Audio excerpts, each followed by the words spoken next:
Welcome to our deep dive into the heart of Canadian democracy. Today, we're journeying to Ottawa, specifically to the House of Commons, and setting our sights on November 2025. What's happening in the halls of power? And why does it matter to every single Canadian? Stick around to find out. First, let's set the stage.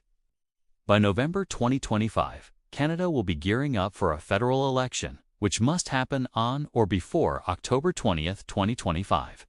This means the political atmosphere in the House will be electric. Every debate, every vote, and every speech will be scrutinized not just by fellow politicians, but by millions of voters getting ready to cast their ballots. The government in power will be trying to showcase its achievements and fulfill its final campaign promises, while the opposition parties will be working tirelessly to highlight what they see as government failures and present their own alternative visions for the country. This period is less about long-term legislation and more about political positioning and campaigning from the very floor of the House. So, what key issues are likely to dominate the debates? The economy will, without a doubt, be front and center. By late 2025, members of Parliament will be fiercely debating the government's handling of inflation, interest rates, and the overall cost of living. Expect to hear heated discussions about housing affordability, grocery prices, and job creation. The Finance Minister's fall economic statement, usually presented around this time, will be a major event. It will be the government's last big chance to frame the economic narrative before an election, outlining their fiscal health report card and perhaps introducing some last-minute, voter-friendly measures. The opposition, of course, will offer a starkly different interpretation of the same numbers, arguing their own economic plans would deliver better results for Canadian families. Healthcare is another perennial topic that will be boiling over.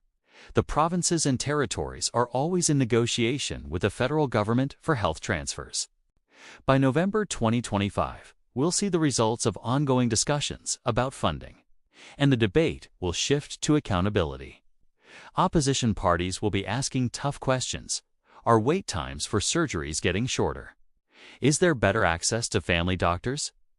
How is the federal government ensuring that the billions of dollars transferred are actually improving patient care? Expect personal stories to be shared in the House as MPs use question period to bring constituents' level healthcare challenges to the national stage. This emotional and highly relatable topic is a powerful tool for connecting with voters.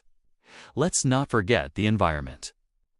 Canada's climate policy is always a contentious issue, and it will be a major battleground. The government will be defending its carbon pricing model and investments in green technology, pointing to international commitments and progress made. Meanwhile, opposition parties, particularly the Conservatives, will likely argue that these policies are making life more expensive for everyday Canadians. The debate will focus on balancing environmental responsibility with economic affordability. Look for fiery exchanges about the future of Canada's energy sector, the impact of federal regulations on resource development, and what the path to net zero should really look like. This isn't just about policy. It's a fundamental debate about Canada's future identity. Beyond these big three, international affairs will also be a significant focus. The world is a complex place, and by late 2025, Canada's role in global conflicts, trade agreements, and alliances will be under the microscope. MPs will be debating our country's defense spending, our relationship with key allies like the United States, and our stance on humanitarian crises around the globe.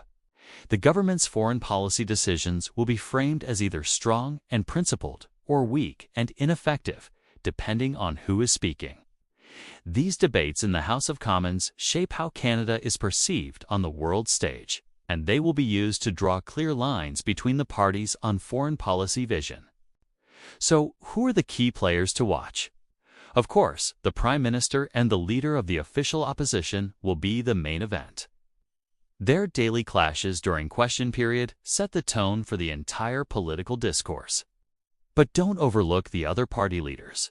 From the NDP, the Bloc Québécois, and the Green Party, they hold significant influence, especially in a minority government situation, and they will be using their platforms to champion their unique priorities and carve out their space in the political landscape. Also, keep an eye on influential cabinet ministers like the Minister of Finance, Health and Environmentas. They will be the ones defending the government's record. On the other side, the opposition critics for these same files will be leading the charge, trying to poke holes in the government's agenda. Now, let's talk about how the House of Commons actually works, especially during such a politically charged time. The daily routine is a mix of formal procedure and intense political theater.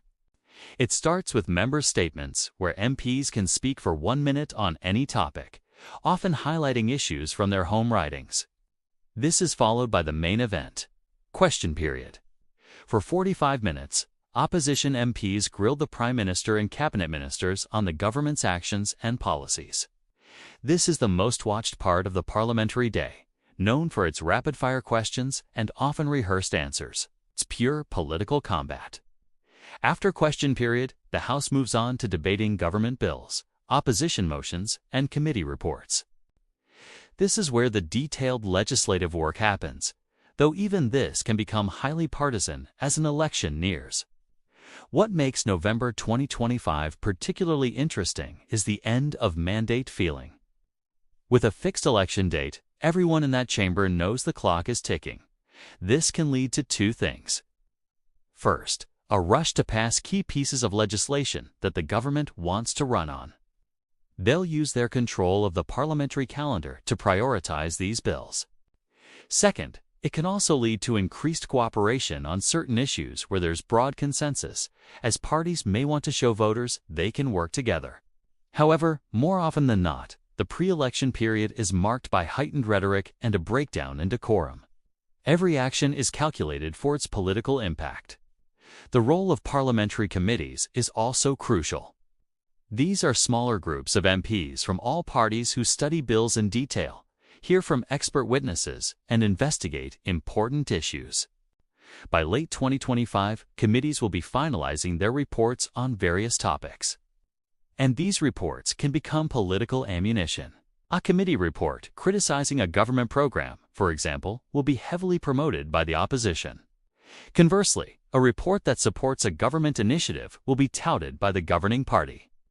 These committees are the workhorses of Parliament, and their findings will be feeding directly into the pre-election narrative. For the average citizen, all of this might seem like a lot of noise from Ottawa. But what happens in the House of Commons in November 2025 directly impacts your life. The debates on the economy affect your wallet. The discussions on healthcare determine the quality of care you and your family receive. The arguments over environmental policy shape the world your children will inherit. The laws passed and the priorities set in that chamber ripple out across the entire country. This pre-election period is a critical time for voters to pay attention. It's when the parties are laying all their cards on the table, making their final pitch for why they deserve to govern. It's your opportunity to see what they stand for, not just in their campaign ads, but through their actions and words in the House of Commons. As we look towards November 2025, the Canadian House of Commons will be a Stage 4 high-stakes political drama.